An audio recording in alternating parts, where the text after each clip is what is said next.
President Biden is unveiling a new initiative aimed at tackling what he calls the nation's gun violence epidemic. The president will lay out his administration's strategy this afternoon.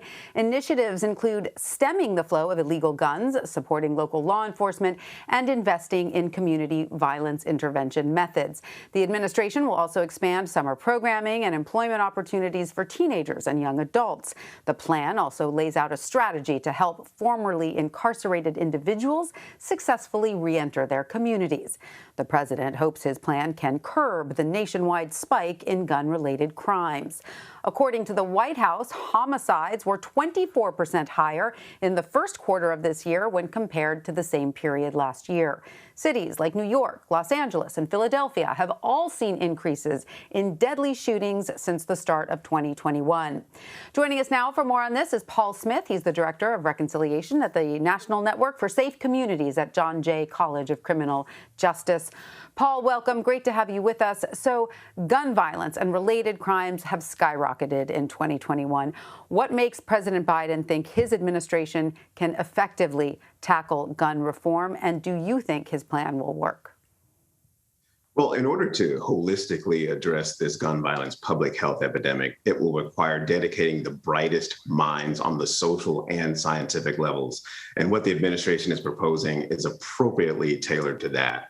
There are evidence-based community approaches such as focused deterrence, the group violence intervention, and others that are proven evidence-based strategies for reducing gun violence in urban communities without turning to incarceration. Those kinds of initiatives deploy engagement teams with law enforcement and efforts to deter gun violence. And the administration is correctly supporting those. And there's absolutely a role in that for a different kind of policing and the kind of strategies that communities can support and that the administration is supporting. And historically, we see a spike in gun violence during the summer months. Do you expect this trend to continue beyond this summer?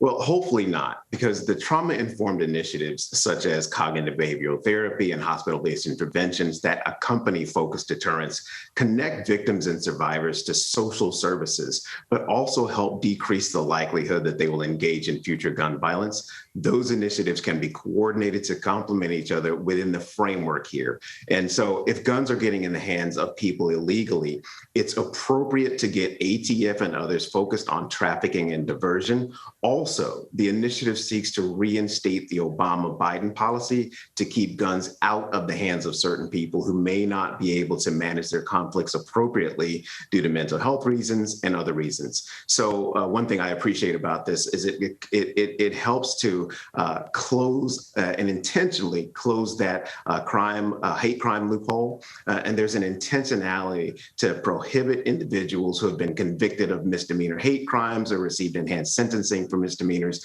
because of hate or bias from purchasing or even possessing a firearm. And if the ATF and United States Departments of Justice have had their hands tied in any way, empowering them to effectively enforce gun laws will be crucial so that they could be funded to bring advisors on board, folks like David Kennedy, Andrew Papachristos, to help them do so with legitimacy and procedural justice. And I'll just add that this, in fact, is about changing policing and addressing a new kind of public safety. And further, concerning urban communities and historically marginalized communities, with this, the passing of this, it can help address the dismantling of the possible legal estrangement and alienation those communities may have been impacted by. So we're looking forward to seeing the totality of this and hoping that the best minds can help inform it moving forward. And Paul, before you go, I'd like to sort of zero in on one city in particular and discuss the city of Chicago. At least, 307 citywide homicides have been reported this year. However, the city has only seen a 4% increase in homicides in comparison to this time last year. What does this tell you about the gun problem in the city and what needs to be done to address it in Chicago specifically?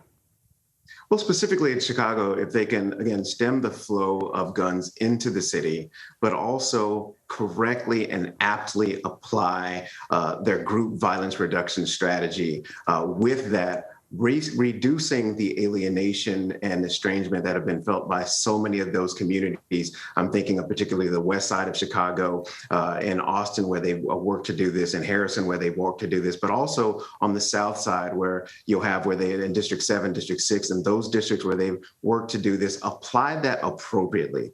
Bring the focused deterrent strategies, the custom notifications that they do, the community police response to victims of violence that they do, and in District 3, where they're already expanding that work and bringing the community into weekly meetings and asking the community, how can we address this violent situation with the community? The gifted commander that works there is showing how this can work. But also, a few years ago, there was a study that said in Chicago, they would really benefit from bringing a reconciliation framework where law enforcement can acknowledge harm that has been done and then saying, look, you've heard from us. How can we empower the community to work on policy and implement changes in the community with law enforcement together so that law enforcement in the city of Chicago can be a part of the solution and a part of the community, not apart from it. So, while you're reducing and stemming the flow of guns into the community, addressing the community with the community